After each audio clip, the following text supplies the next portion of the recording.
Oi pessoal, espero que esteja tudo bem com vocês. Hoje é a continuação do nosso agosto especial, né, do Dia dos Pais. É o segundo vídeo que eu divido com vocês a história do meu pai. Então, antes de mais nada, se você ainda não assistiu o vídeo 1, onde eu conto um pouco da história dele para vocês, vai lá assistir ele primeiro, depois você volta aqui, porque nesse segundo vídeo eu vou contar a parte mais triste da história, né, que são os 10 dias de internação dele e o dia da perca dele. Então, desde o velório até o enterro, tudo bem detalhado para vocês. Então, bora lá pro vídeo? Então, tudo começou no dia 11 de janeiro de 2018, era uma quinta-feira. Eu tava de férias da escola, eu ainda tava no ensino médio, né? Nesse ano eu iria fazer o terceiro ano do ensino médio. E eu não estava trabalhando na época, então eu estava em casa. Eu lembro que eu acordei por volta de umas 10, 11 horas da manhã e meu pai me ligou, me convidando para ir almoçar com ele, resolver algumas coisas na rua e também me disse que ele estava passando muito mal e que ele tinha ido, né, na unidade básica de saúde, tomado 2 bolsas de soro e remédio e que ele queria que eu fosse acompanhar ele, né, fosse com ele porque ele não estava bem.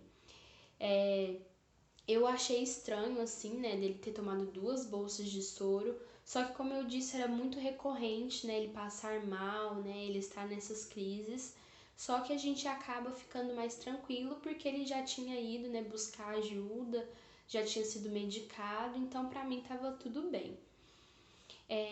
Como eu disse para vocês no primeiro vídeo, meu pai já vinha algumas semanas passando bem mal, tendo algumas crises, então a saúde dele estava bem sensível nessa época. Só que ao mesmo tempo ele estava buscando melhorar, né, cuidar um pouco mais da saúde, se preocupar mais com a diabetes, a pressão alta. Então ele estava buscando bastante ajuda médica nessa época. Ele estava frequentando muito a unidade básica de saúde aqui do nosso bairro, que o pessoal conhece como postinho, né?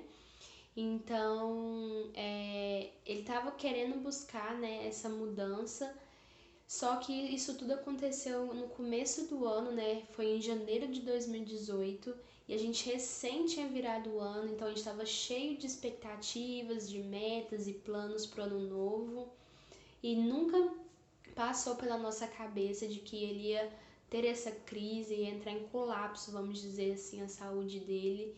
Então, por ser logo no começo do ano, assim, gente, foi um baque muito forte e que perdurou aí, né, pelo ano todo.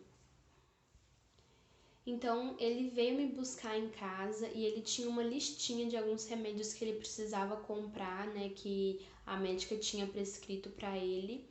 E como eu disse novamente, ele estava buscando cuidar um pouco mais da saúde, então a gente passou em várias farmácias pesquisando preços dos remédios e também ele aproveitou para comprar uma meia de compressão para as pernas, né? Porque ele estava com as pernas já bem doentes assim mesmo por conta da diabetes, né? Ele tinha diabetes mellitus tipo 2, então quando dava feridas na perna dele era difícil de sarar e ele machucava bastante a perna dele já estava bem fina, bem escura, era um medo muito grande que a gente tinha dele perder a perna, porque para quem não sabe, quem tem diabetes, existem muitos casos que as pessoas amputam a perna, né, por conta disso. E então ele aproveitou para comprar essa meia, ele até olhou algumas seringas, né, de injeção que não precisam ficar na geladeira, né? Então elas podem andar com você. Então, assim, gente, ele estava buscando realmente coisas que ele nunca tinha procurado para cuidar da saúde dele. E isso também foi um fato que ficou martelando na minha cabeça depois, que eu vou comentar mais no terceiro vídeo, que ele foi uma época que ele estava buscando realmente mudar os hábitos. Então, dali das farmácias que a gente passou, a gente foi pro banco, né, sacar dinheiro. Ficamos algum tempo ali na fila, a gente conversou bastante nesse dia sobre muitas coisas, assim, sobre a vida mesmo. Depois de lá nós fomos no shopping da nossa cidade e lá ele tinha que atender um cliente do serviço dele, que ele dava suporte para alguns clientes. E ele aproveitou, me pediu para ir em uma farmácia do shopping também, porque a gente ainda não tinha comprado todos os remédios que precisava. E eu lembro, gente, que os remédios deu R$ 200 só de remédio que ele precisava comprar. E aí quando eu fui falar pra ele, né, o valor que tinha dado, ele não queria comprar de jeito nenhum, porque R$ 200 de remédio. E eu lembro que eu peguei e falei exatamente essa frase pra ele, que se fosse eu ou a minha irmã, se ele pensaria 2 vezes antes de comprar. E ele disse que não. E aí eu falei, então você tem que comprar, porque você precisa cuidar da sua saúde. E eu até perguntei, você não quer ver sua neta nascer, sua neta crescer? E ele falou, lógico que eu quero. Então eu falei, então você tem que cuidar da sua saúde, mesmo que você for gastar com isso. E aí ele foi, comprou o remédio na farmácia e a gente almoçou num restaurante ali mesmo no shopping. Eu também lembro que eu cheguei a tirar foto do nosso prato ali, né, do nosso almoço, só que eu excluí a foto, não cheguei a postar ela. Eu morro de dó de não ter salvo essa foto, porque seria o registro do nosso último almoço juntos, né? E saindo dali, ele queria que eu tomasse sorvete com ele e eu queria casquinha mais barata e ele sempre, daquele jeito de querer agradar, ele sabia que eu gosto daquelas casquinhas recheadas. Ele falou, não, pode pegar a recheada que eu sei que você gosta. E aí a gente sentou numa mesinha para tomar o sorvete e ele pegou e falou que não estava bem, que não ia, que ele queria sentar ali para esperar um pouco porque não ia conseguir dirigir. E aí eu lembro que eu fiquei bem preocupada nessa hora. Eu falei assim, você não quer buscar ajuda, ligar para alguém? Ele disse que não, que ele ia aguardar um pouquinho ali.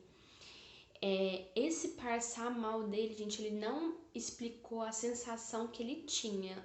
Ele tava com muito mal-estar, não tava se sentindo bem, eu não sei se ele tava um pouco tonto, o que que era, mas ele tava até com medo de dirigir nesse dia.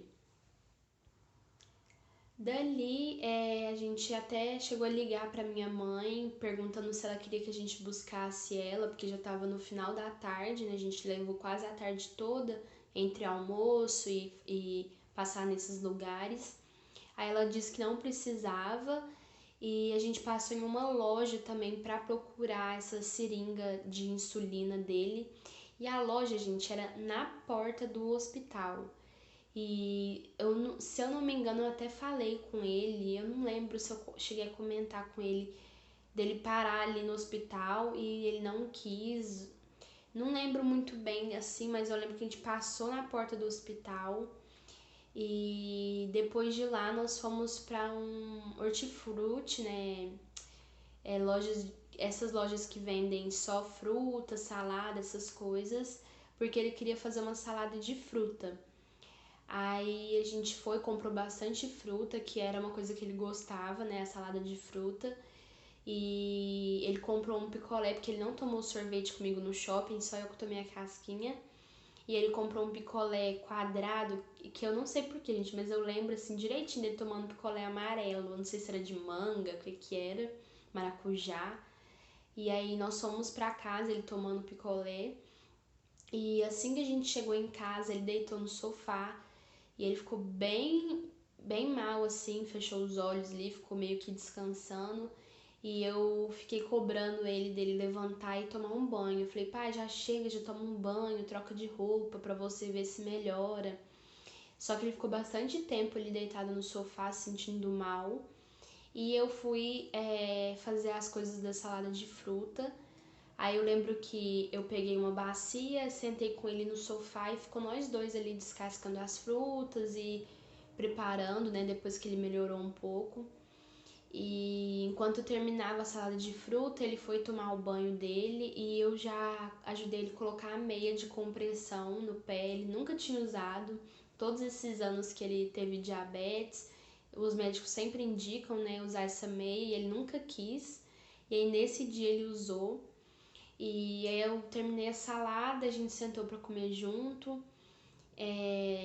E Nessa hora, gente, ele já estava com dificuldade de mastigar. Então ele estava engasgando muito, tossindo muito. Eu lembro que ele deu um engasgo bem forte, assim, que ele chegou até a ir pra cozinha e tossir bastante. A gente ficou até meio assim, nossa, o que será que tá acontecendo dele engasgar desse jeito? E mais pra frente vocês vão entender, né, o que aconteceu. Minha mãe e minha irmã chegaram do serviço em casa, a gente tomou café da tarde também.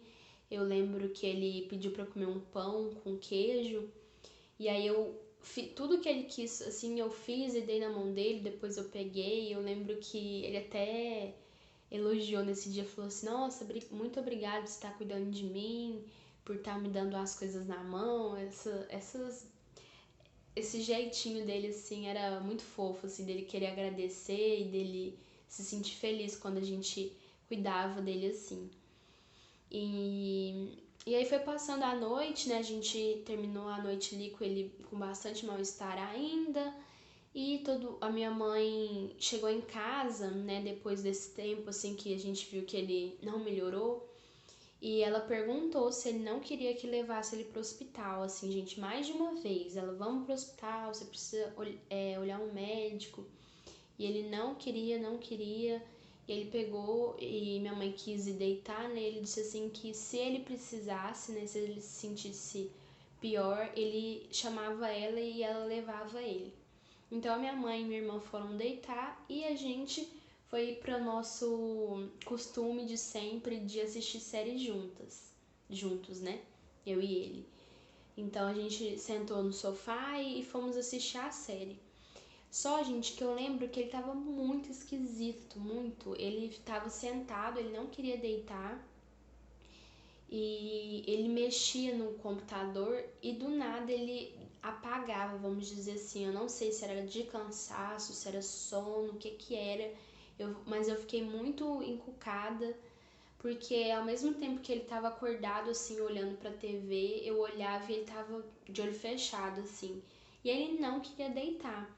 E eu lembro que eu tava com muito sono nesse dia, e só que eu tava muito preocupada com ele, e eu pedia, pai, deita, deita, ele não queria, e aí ele ficava nessa de acordar e dormir, sentado.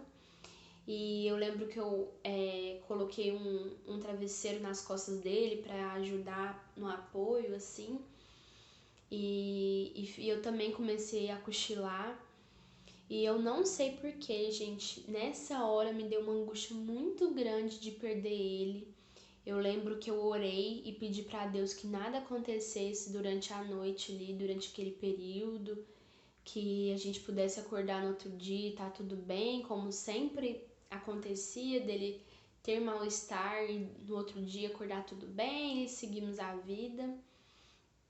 E nessa hora assim que já me bateu o sono, era por volta de umas 3 da manhã e eu acabei dormindo ali no sofá e não vi nada. Então o resto da nossa noite foi desse jeito, nós dois ali no sofá igual a gente gostava, assistindo série, e ele nesse de dorme não dorme, e eu acabei dormindo. Depois desse período, gente, eu lembro que eu acordei com barulho de alguém batendo no portão. E eu lembro que eu pulei do sofá assim, muito assustada. Eu não tava entendendo nada do que tava acontecendo, porque quem tava batendo no portão era minha mãe. E isso, se eu não me engano, era às 5 da manhã. Acredito que era 5, 6 horas da manhã. E aí eu olhei pro sofá, meu pai não tava, minha mãe batendo no portão 5 horas da manhã. E aí eu custei, gente, a assimilar o que estava acontecendo. E minha mãe chegou em casa falando várias coisas. E ela disse que ela levantou de madrugada e a hora que ela chegou na sala, meu pai ainda estava sentado, acordado, e ela olhou para ele e ela disse que metade do rosto dele é como se tivesse derretido, gente, tava tudo torto. O olho, a boca, tudo caído assim pro lado. E ela disse que olhou para ele e falou que ele não estava bem e que a gente precisava ir pro hospital. E ele pegou e falou: "Não, eu realmente preciso ir, você me leva?" Então, pra ele realmente querer ir pro hospital, gente, é porque a coisa tava séria mesmo. E aí ela levou ele pro hospital e voltou para casa. Eu não sei se ela tava sem o controle, sem a chave, que ela precisou bater no portão para poder entrar.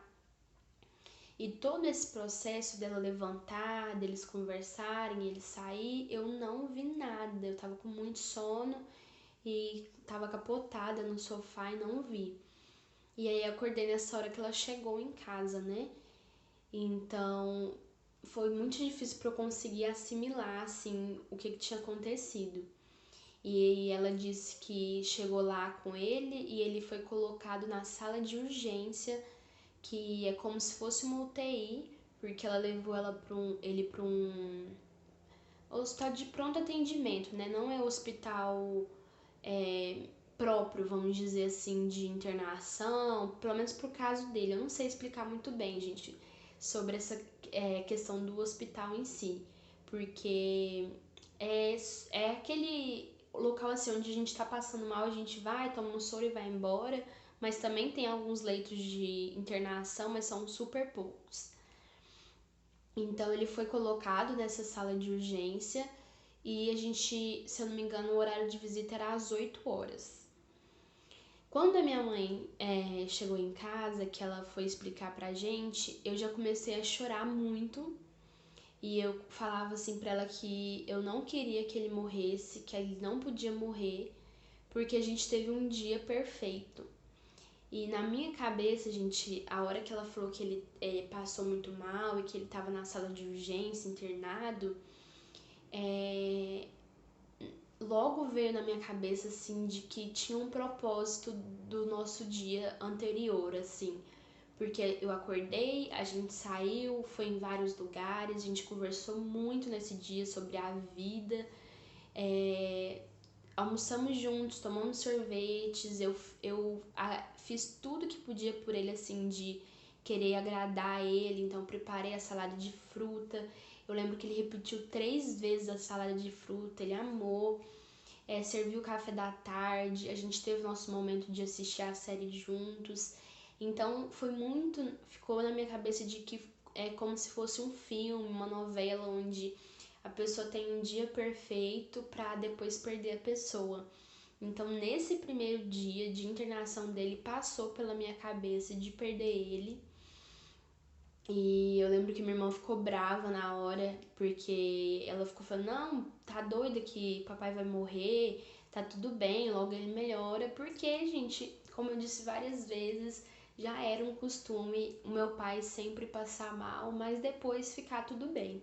Então a gente nunca imaginou que a gente realmente iria perder ele. Assim, eu falo nunca imaginou se durante a nossa vida, assim, né, do nosso dia a dia, porque nesse dia me bateu esse medo de que a gente iria perder ele.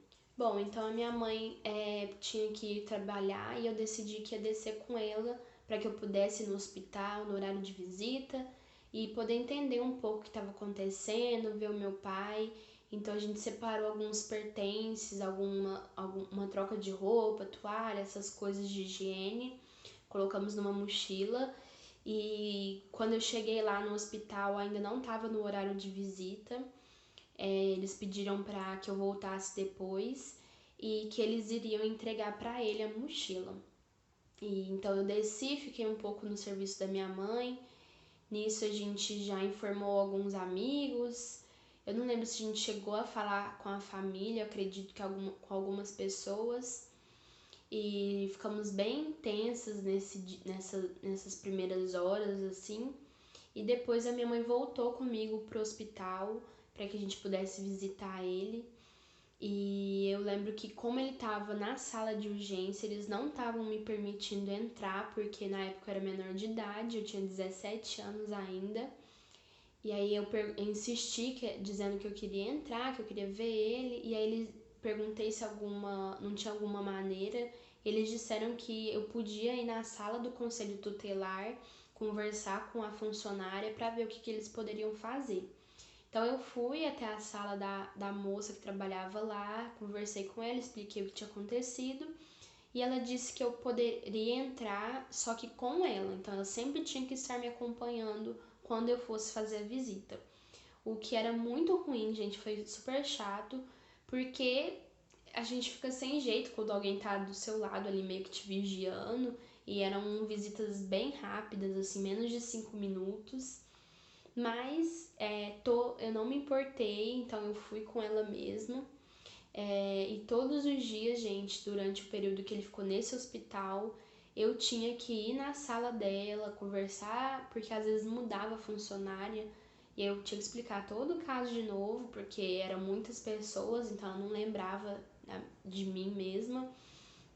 Então eu sempre tinha que chegar no hospital, ir para a sala dela, explicar para ela poder ir junto comigo.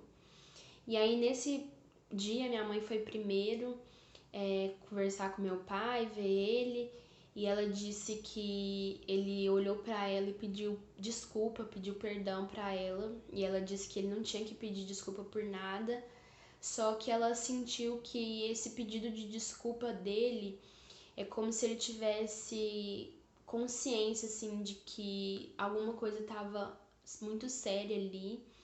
E ele meio que se sentiu culpado de não ter cuidado da saúde e tava pedindo desculpa pelo que ele tava fazendo a gente passar, vamos dizer assim, né?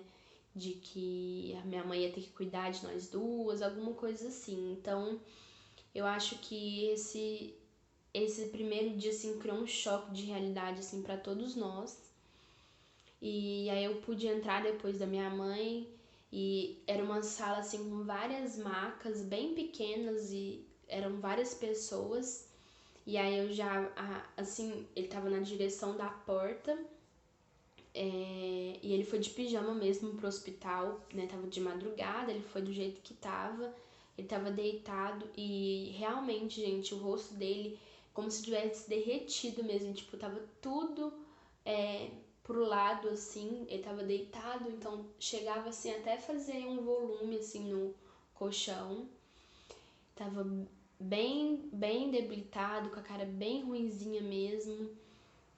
E eu não lembro o que a gente conversou nesse dia, a gente não lembro mesmo o que a gente falou, se eu perguntei só se ele tava bem. Mas eu lembro que foi muito rápido, porque eu não sabia nem como agir. Então eu só entrei, vi como é que ele tava, a gente trocou algumas palavras e a gente saiu. E aí eu não sei se foi uma enfermeira ou se foi a médica que conversou com a minha mãe sobre o que tinha acontecido, como é que tava tudo. E a pressão dele tava super alta, super alta. Eu não vou saber dizer pra vocês quanto que tava, mas assim, tava 3 vezes mais alta do que o normal de uma pessoa adulta. E os médicos estavam suspeitando de que ele tinha tido uma parada cardíaca e eles iriam fazer alguns exames para descobrir o que estava acontecendo. E nisso, gente, meu pai não estava conseguindo beber nada, comer nada, ele não estava conseguindo engolir mais, que foi uma coisa que a gente já percebeu em casa quando ele estava com aquele engasgo que eu falei para vocês. Então, a partir desse dia, ele não conseguiu ingerir mais nada. Ele não tinha, ele diz, a sensação que ele tinha é que estava entalada a garganta, que ele não tinha força para deglutir. E aí, quando a gente saiu do hospital nessa hora, eu e a minha mãe entramos no carro e a gente ligou para minha avó, mãe do meu pai. E nessa hora foi bem complicado, porque a minha mãe ligou para ela e começou a chorar, né? Ela não estava conseguindo falar. E ela passou o celular pra mim e aí eu comecei a chorar também. Eu não, sabe quando a voz fica embargada assim? Porque quando o médico disse que tinha uma suspeita de parada cardíaca, a gente assustou muito, assim. A gente não tinha noção de quão grave estava a situação. E aí quando a gente ligou pra minha avó, e aí eu peguei e falei, vó, eles estão achando que ele infartou, que a situação dele tá muito séria, a pressão dele tá super alta. E aí minha avó já na mesma hora comprou passagem de ônibus para poder vir, porque ela mora em Manhuaçu, né, que são muitas horas daqui de Uberaba, bem longe. Só que na mesma hora, no mesmo dia, ela já comprou a passagem e já veio para Uberaba.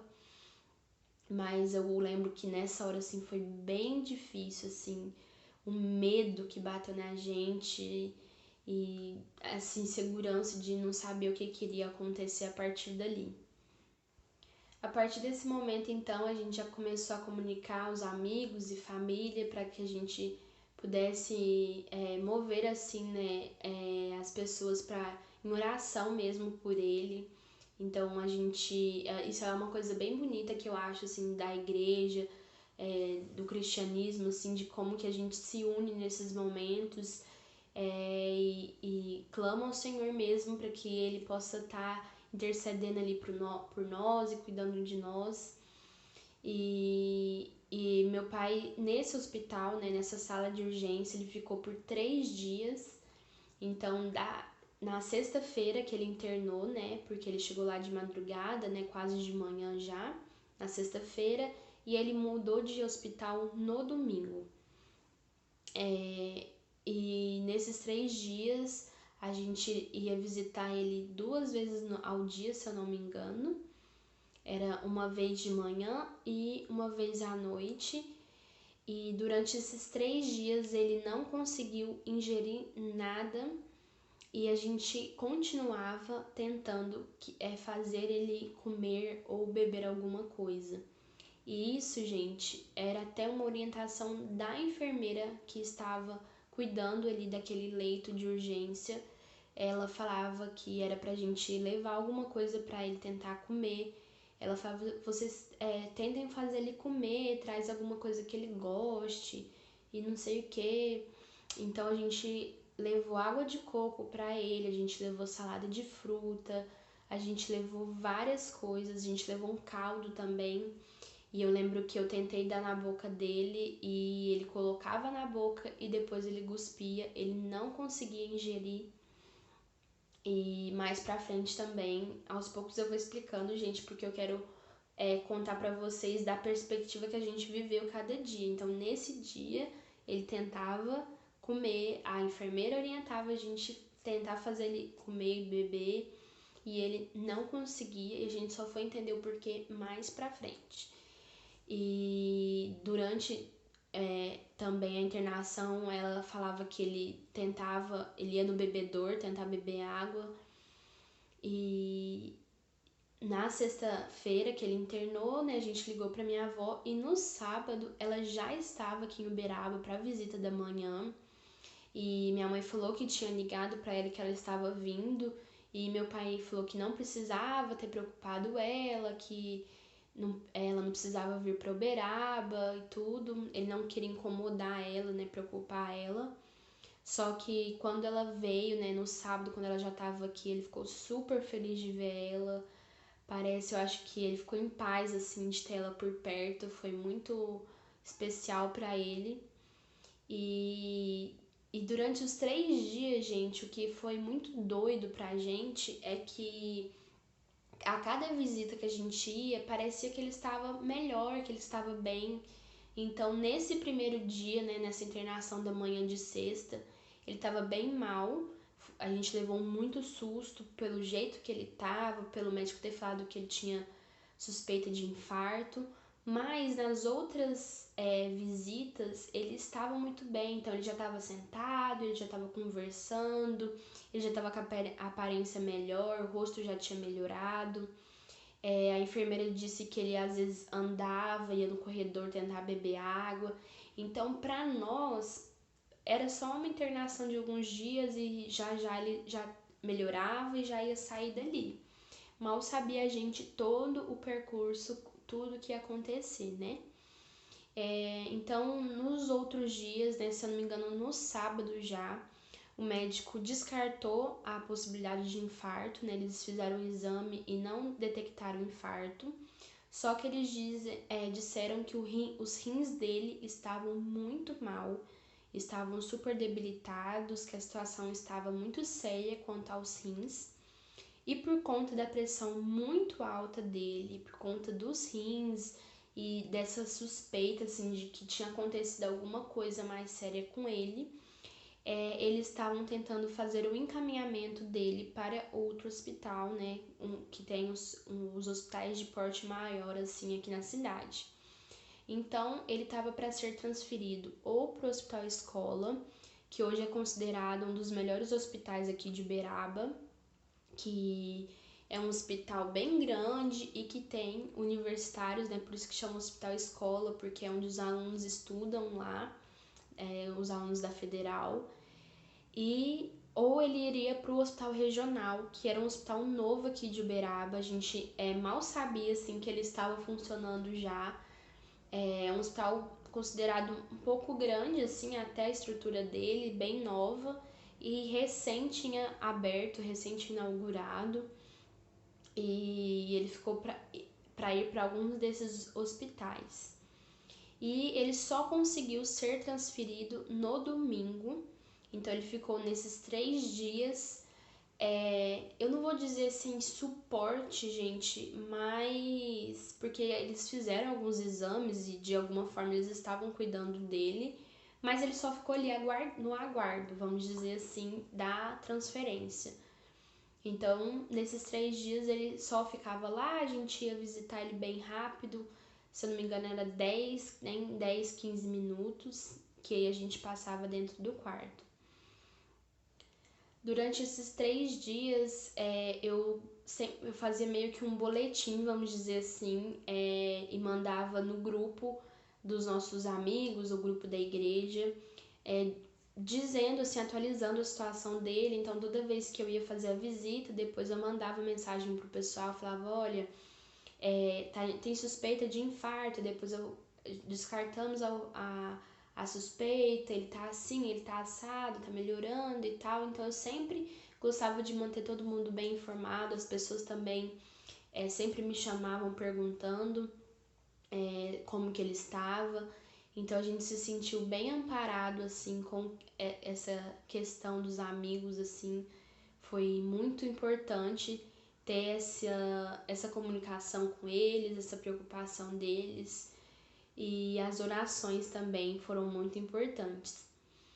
Também nesses 3 dias, gente, meu pai ele não podia tomar banho sozinho, né?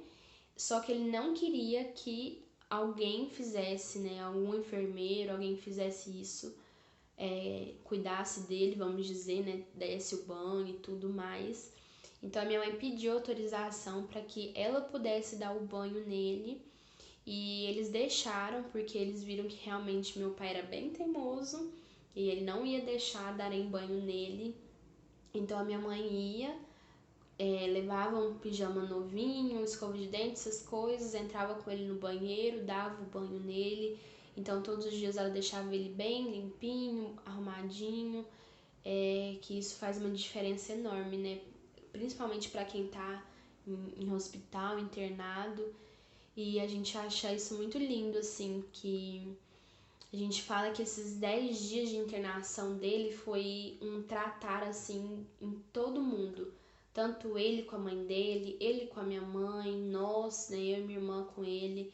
Então, cada um teve o seu momento de conexão com ele, o seu momento ali de aproveitar, de conversar, durante esse processo desses 10 dias. Então a gente fala que foi um tratar e um cuidar de Deus mesmo, porque a gente não sabia que esses iam ser os últimos momentos dele, e a gente não sabe também se Deus quis que a gente tivesse esses 10 dias, porque muitas pessoas, gente, sofrem acidente, morrem na hora, morrem no mesmo dia.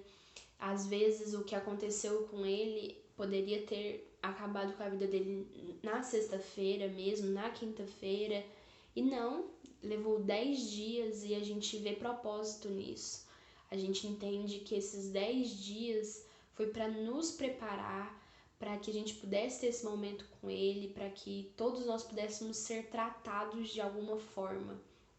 Então a gente fala que Deus é muito lindo, os planos de Deus, e que ele age em cada mínimo detalhe.